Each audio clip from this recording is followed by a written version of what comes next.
Alright, what's good, y'all? I'm back with another video, and today we're going to be talking about the Manhattan Shooter. Now, I've heard about the Manhattan Shooter before, but when I first heard of it, it was kind of on some petty stuff. It was people talking about the fact that this shooter was black and not white, and I guess like the white people were like, oh, you see, it's not all white people, it's, black people too. So it just became like this racial petty thing, and I just kind of disregarded it after that. But recently it came on my feed again, and I decided to take a look at it. And this time I actually delved deeper into it, and I saw that he killed about 4 people, and one of those people were a CEO. So some people speculate that he was targeting the CEO that he killed. It's kind of like the Luigi Mangione situation. Now, I believe he wasn't targeting the CEO, and there's some evidence for that, but I'm not going to talk about that here. But I do believe it's very similar to Luigi Mangione's situation because they're both trying to reveal flaws about the system, but this is in a different aspect. So I ended up looking deeper into it, and I found out that the shooter was actually trying to go for the NFL headquarters. There was like a suicide note left from the shooter, and it said something along the lines of like, so as you can see, it says apparently he played football. On the note, it states right there that football caused him CTE. And as you can see, it says CTE. I think on another one it says Terry Long. And here it says, you can't go against the NFL. They'll squash you. And then he mentions doctors who did a documentary for the NFL on concussions. He also thanked people who made this frontline documentary, and I believe it was called The Denial of the League. And then he also said, the league knowingly concealed the dangers to our brains to maximize profits. They failed us. And for this frontline documentary called The League of Denial, there's an abstract or a summary online that goes, NFL is under assault. Thousands of former players have claimed the league tried to cover up how football inflicted long-term brain injuries on many players. So this isn't about the CEO that got killed. What it's really about is it reveals some darker sides to the NFL and football and kind of our culture in general. It kind of touches upon greed and corporation and then choosing profit over well-beingness. And there's some more evil stuff that it covers, and I'll go deeper into it now. And I want to mention that I wanted to talk about this guy because yes, he did a horrible thing, but he was clearly suffering and fucked up mentally. And it was probably due to our current system that caused it. And remember, it goes back to hurt people hurt people. And we should try to understand why people are hurting in the first place so we can prevent things like this horrific shooting that occurred. And see if any systemic corrections can be made. I'm gonna just drop this quote right here. Understanding someone's suffering is the best gift you can give another person. Understanding is love's other name. If you don't understand, you can't love. And I just wanted to add this quote since I'm talking about compassion here, and I think it's just a very beautiful and profound quote. And I think it nicely describes an aspect of compassion that I think we should all try to have. Now back to talking about the dark side of the NFL. Now I think sports are a great way to develop character and develop skills, and I think it's just another great joy of life that we have. But there is a fine line where the cons start to outweigh the pros when it comes to a sport. And I think football is one of those sports where you're kind of cutting it close. I've heard tons of football players having to go through injuries, and there's a lot of studies that show that too. So there was a study done by Boston University in 2023 where they took a sample of former NFL brains and detected it for CTE. Now keep in mind, this isn't a random sample. They did select which brains it was going to be, so there might be some bias here, so just keep that in mind. But out of the sample they chose, which was about 376, about 92% of them detected CTE. 92%. That's insane. Now, like I said, it's still a selected sample, but still, damn, that's 92%. That's almost 100% guaranteed you're going to get CTE if you go in the NFL. That's fucking ridiculous. In addition, there was this Harvard study that surveyed living NFL players, and it was stated that 1 out of 3 NFL players believed they had CTE. Again, that's 1 out of 3. That's a huge percentage of NFL players. And we're just talking about CTE right there. There was another statistic that I saw that said that 68% of NFL players go through a season-ending injury. That's crazy. Once again, another insane statistic. So it's clear there's a lot of risk when it comes to football in the NFL. Now, like I said, I don't personally have anything against sports. I think they're great for development. I think they're a great joy. My issue that I have with it is the fact that sports are so glorified and the negative aspects of football are completely neglected and downplayed. Now, this isn't just football, but sports in general, but in this case, it's particularly football since the injuries are so severe and frequent, especially when it's to make profit off people's bodies. All the audience ever sees is just the surface level things. It's just their casual entertainment at a bar on the weekend or at some social event. And the culture just glorifies anybody who wins and comes out injury free. And all the attention goes immediately there. But they don't pay attention to the thousands of players in the shadows that get injured. Also, I can't imagine a kid who gets to playing football and doesn't fully understand the repercussions of it. And some parents and adults don't seem like they care. I'm not sure if that's because they're aware of what's going on and they still don't care, or they're not aware at all. And frankly, I think it's kind of toxic. I also have a friend who played football and just got injured recently and said that football could be toxic. Based on his experience, many times they don't see you as a human. They just see you as a body to be used. And once you can't function, they toss you away and go on to the next person. Not only that, but they don't really let you recover from injuries because teams really depend on their players to be on the roster and play for the next season.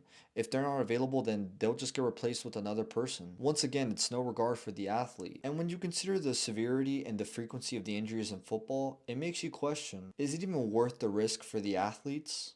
Like, in the end, what is it for exactly? Entertainment? Like, at the end of the day, how exactly does the NFL contribute to society? I mean, sure, it's a nice way to pass the time, but football in itself is inherently meaningless. Like, isn't there more valuable things that we should be spending our time on? It's not like these people are sacrificing their bodies for a greater cause, but just for entertainment and maybe to even distract people from the more important things in life. I mean, sure, you can argue that people connect over it, but it's really just a superficial connection. It's just related to other people's lives, and most of the time, it truly can't make you closer to anybody. And sometimes it can even distance people, emotionally speaking. It's just another one of those things that's part of the hedonistic culture we have. Okay, and just to clarify, this is no hate towards the sport themselves.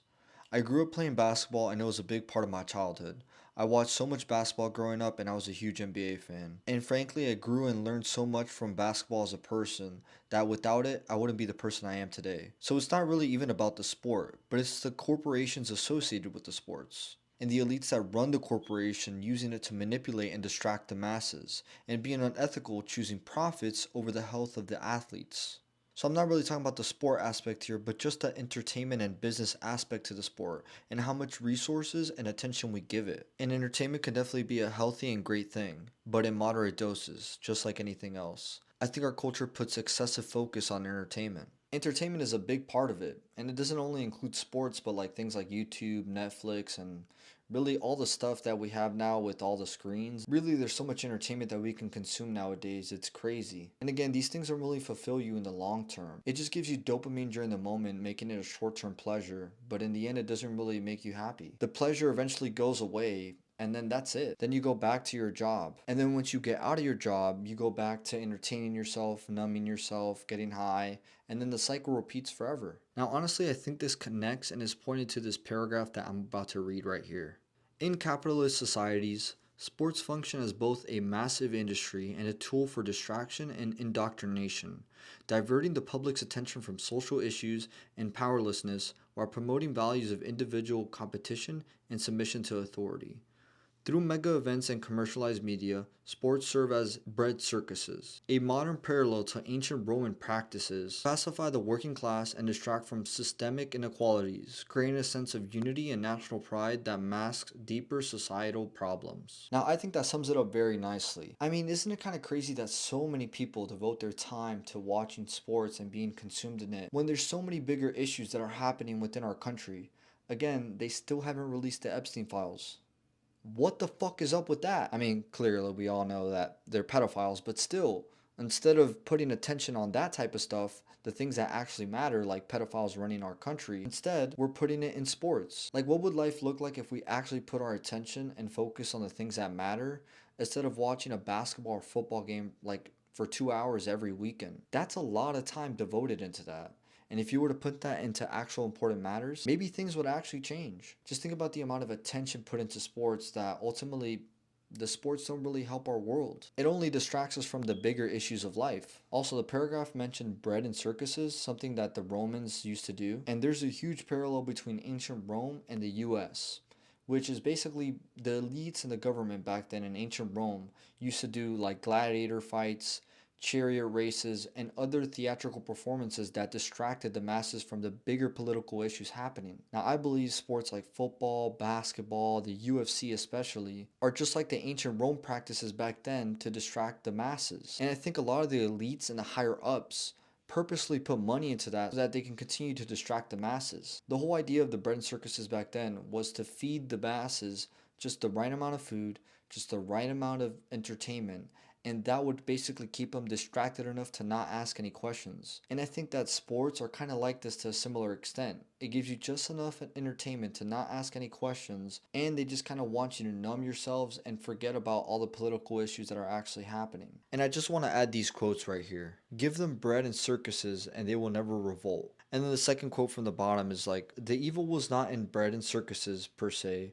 but in the willingness of the people to sell their rights as free men for full bellies and the excitement of the games, which would serve to distract them from the other human hungers which bread and circuses can never appease. And now to talk about athletes' salaries. Also, the pay for athletes is insane. I don't think it's a fair amount. Now, I don't mind if you pay athletes like, maybe like single digit millions, like from 1 through 10 million a year. Okay, sure. But to pay them hundreds of millions, like hundreds, it's just insane to me. Especially when doctors are getting paid like 250K on average. Teachers getting paid like 50K a year, and then like police about the same amount. Firefighters barely get paid too. I mean, 250K for a doctor's chump change compared to athletes, especially when you consider like they have to devote 12 years of their life, and only once the 12 years of study are done, that's when they finally get paid 250K. That's crazy. And I believe the elites do that on purpose to try to distract the masses more and more. So you have all these super important roles that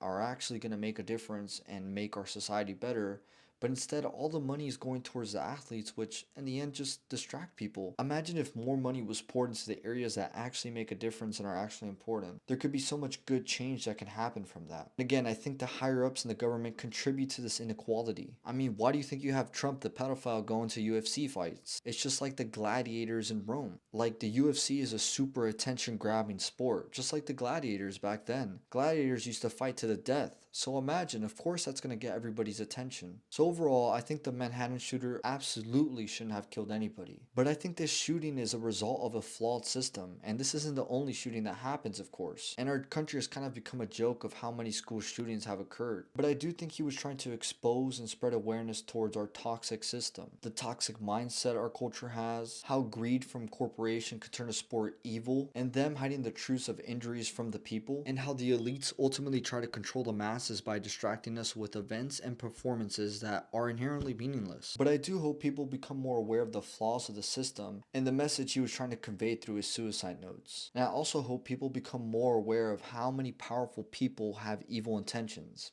There's a lot. The Epstein files, which would expose that our government is being led by thousands of pedophiles, and that these powerful people don't care about what happens to the masses. They just want to control the masses out of greed and fear. And this dynamic of evil people on top trying to control the masses has been going on throughout history for such a long time now. So I'm hoping people can become aware of this and hopefully do something about it. Because remember, ultimately the masses have more power than the people on top. And ultimately the people on top are scared of this power, and that's why they try to distract the masses. Because deep down they know if the masses became aware, then the people on top would lose their power. Anyways, that's going to be it for this video, guys. Thanks for watching. I love you all, and I'll see you in the next one. Peace.